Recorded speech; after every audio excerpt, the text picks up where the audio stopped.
معیار کیا دیا گیا؟ تمہاری جنگ میں بھی کمٹمنٹ ہو، تمہارے رسول کی تعلیم ہے، تم کمٹمنٹ کو پورا کرو گے۔ غزوہ خندق کے موقع پر عمر بن عبد ود کافروں کی صفوں سے للکارتا ہوا آگے بڑھا۔ حضرت علی رضی اللہ تعالیٰ عنہ نے طاق کے تیر مرا، تیر ایسی جگہ پہ لگا وہیں مر گیا۔ پھڑکتا ہوا اس کا لاشا خندق میں گرا۔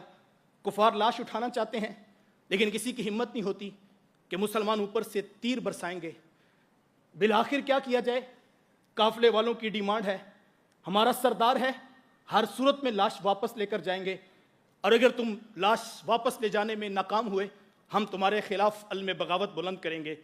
سر جوڑ کے کافر بیٹھ گئے۔ اہم مشاورتی اجلاس ہے، کوئی حل، کوئی سلوشن نکالا جائے۔ کافروں کی صفوں میں عمر بن عاص کہتا ہے ایک حل میرے پاس ہے۔ کہا وہ کیا؟ کہا کسی طریقے جا کر مسلمانوں کے نبی سے بات کر لو، اگر انہوں نے ضمانت دے دی میں ضمانت دیتا ہوں محمد نے کبھی خیانت نہیں کی ہے۔ سفیر آتا ہے اور آ کر کیا کہتا ہے؟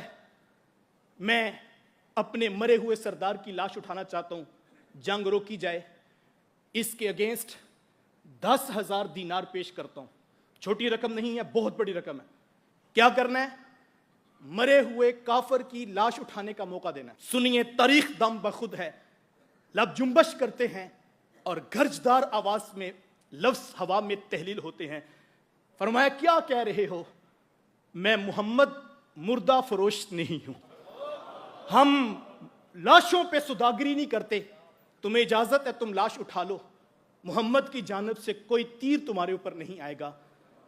اور پھر کائنات عالم دیکھتے ہیں، جنگ رکتی ہے، مرے ہوئے کافر کی لاش اٹھائی جاتی ہے۔ معیار کیا دیا گیا؟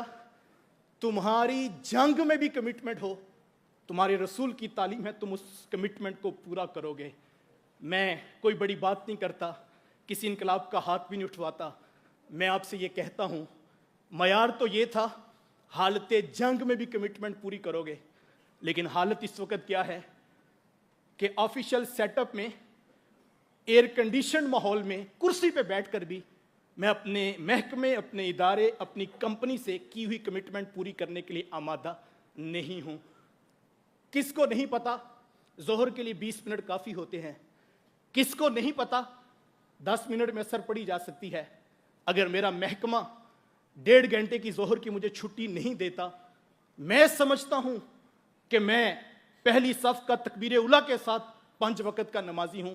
معذرت کے ساتھ اگر میرا ادارہ مجھے یہ اجازت نہیں دیتا تو پھر میں خائن ہوتا ہوں، میں خیانت کرتا ہوں۔ مجھے اور آپ کو اس بات پر سوچنا ہوگا اور اپنے معاملات زندگی میں اتر کر دیکھنا ہوگا۔